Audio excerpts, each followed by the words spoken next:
Hey Book Dragons, welcome back to my channel. Glad you could be here. Today I've got a book review for you. Let's go.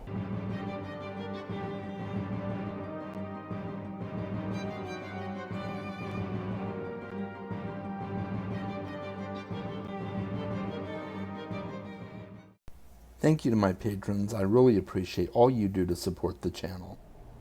So I recently finished reading Assassin's Apprentice by Hobb. This is the first book in the Farseer trilogy, which is the first trilogy in the greater realm of the Elderlings series. And Assassin's Apprentice follows our main character, Fitz.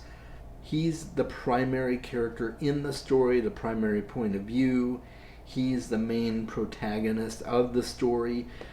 There are several other characters in the story that support him, but the story is largely about Fitz. And we'll get into a few things about the book. I want to talk about the structure of the book and the setting, and then we'll talk about some of the characters, and then we'll talk about the plot, and then the magic system, and then we'll touch briefly on some of the themes you can expect in the book. And just keep note, I have not read the entire trilogy yet, so this will be just a review on the first book, and I'm going to do my best to keep it as spoiler-free as possible. So this is a first-person narrative structure.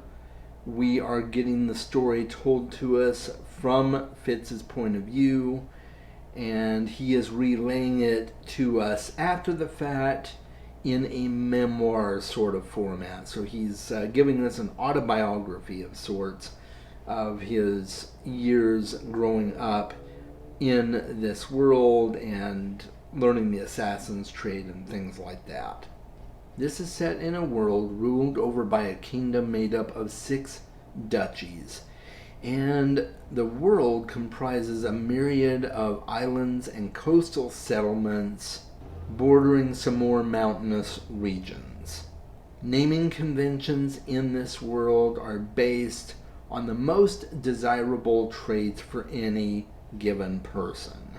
King Shrewd, for instance, was given the name Shrewd because that is a more desirable trait for royalty. So each person is given a name based on a desirable trait. And the royalty in this world are usually made up of descendants of the Farseers, who are the original settlers of this world. So now let's talk about some of the characters. We follow our main character, Fitz. As I mentioned, he's the primary character in the story. I'm going to talk a little bit more about him when we get to some other sections of the video, so I won't go too much into detail about him now. There is also King Shrewd, and then you have Prince Chivalry, who is the king in waiting, and then his brother Verity, who is second in line to the throne, and then their half-brother Regal, who is the third in line to the throne should Chivalry or Verity not be able to fill in that capacity if something happens to King Shrewd. There's also Burrick, who is the stable master, works with the horses, and becomes an integral part of Fitz's journey. There's a man named Galen, who is the skill master. He trains people in the skill, which is a magic system in the book, and we'll talk about that here in a little bit. You also have Shade, who is a master assassin and is the one who trains people in the assassin's way. There's also Rurisk, who is the king in waiting for succession to rule the Mountain Kingdom, and also his sister Ketrican, who ends up being put forth in a betrothal alliance between the Mountain Kingdoms and the Coastal Kingdoms. And then there is also Molly. She is a commoner girl in one of the main towns in this vicinity, and she becomes a good close friend of Fitz during different portions of the story. And then you also have some animal companions that show up as well. Like Nosy and Smithy. Those are 2 dogs that Fitz ends up connected with at different points in the story. So there's a wide variety of characters in the story. Some you love, some you hate to love, and some you love to hate as well. And it's just a really phenomenal story. The characters are extremely well done. Even though you mostly get to know Fitz, you'll get to know some of the other characters quite well as they connect with Fitz. So now let's talk a little bit about the plot. I won't go into too many details because I don't want to give away spoilers. But Fitz is the bastard son of Prince Chivalry Farseer, the current king in waiting to ascend the throne of the Six Duchies if his father King Shrewd dies. And Fitz is deposited on the king's doorstep at the age of about 6 by his grandfather, who decides that it's time for Chivalry to make good on the bastard that he has sired, take him under his wing, and make him a part of the kingdom. And at the beginning of the story, when he's asked what his name is, he pretty much just says boy, because nobody has really seen fit to name him. And he is given the name Fitz because he is a bastard. That is a common bastard name in this realm, very similar to if you've read A Song of Ice and Fire, kind of like Snow being a common bastard name in that particular universe.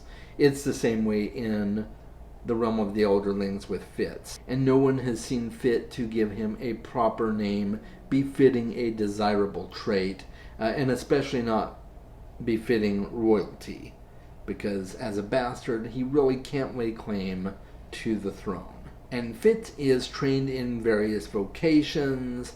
He's trained in letters, so he gets to do a little bit of time with the scribe master. He is also trained in assassin techniques by Shade, and at one point in the story, he also ends up learning the skill. So this is a perfect time for us to talk about the magic system. There are 2 primary magic systems in this world. The first is the skill. That's the most well known, and the skill is a kind of mind over matter technique. It is a way of making people do things that you want them to do without them really realizing that they're doing it under someone else's control. Someone who's really adept at using the skill can divert armies, can distract people from making attacks, and can probe into the deepest recesses of someone's emotions and thoughts and turn their will towards the person who's using the skill.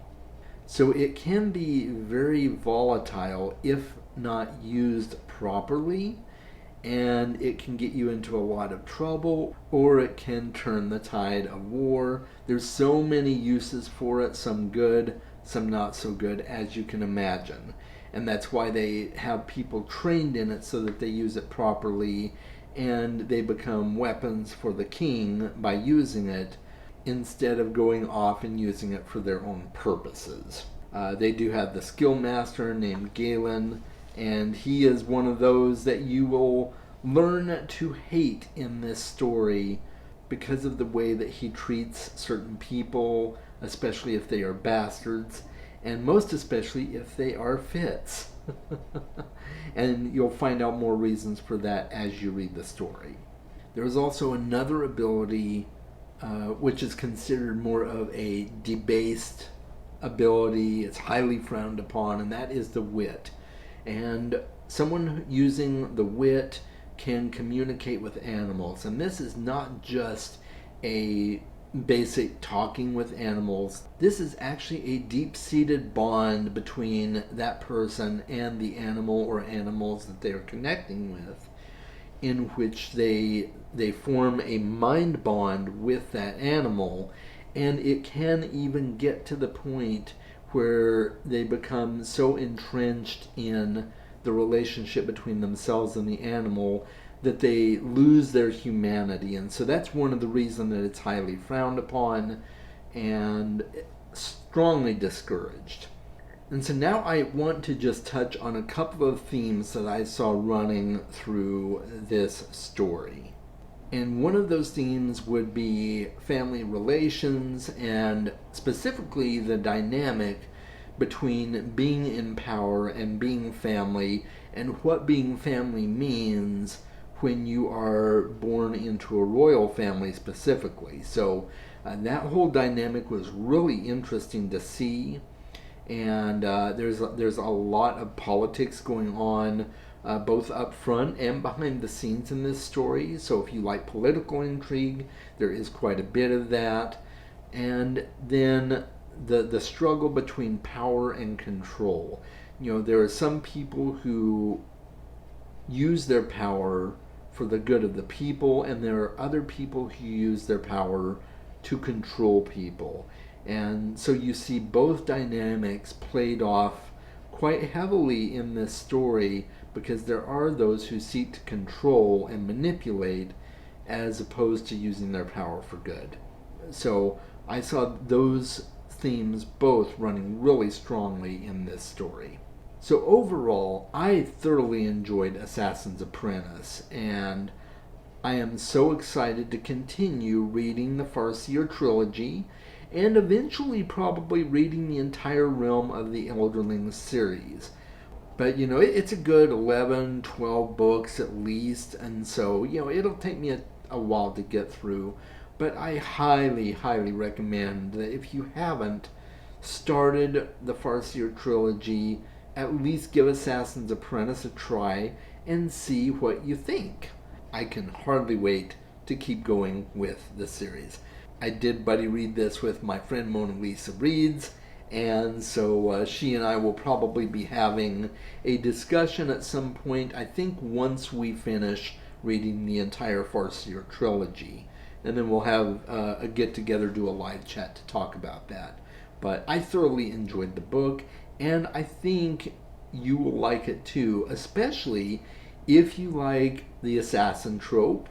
This is definitely very heavy on the assassin trope, even though Fitz learns other skills. His primary focus in this book is learning the assassin trade. The main thrust of the story culminates when he is given a task where he may in fact have to assassinate someone. And it's really interesting to see all the political maneuvering and to see his emotions that play out with that. And it's just a really, really interesting tale. It is a slow burn, but it's a good slow burn. Just know that going into it, it may come across as slow to you, but it's a good slow, so keep that in mind. And I think that's it, guys. Have you read Assassin's Apprentice?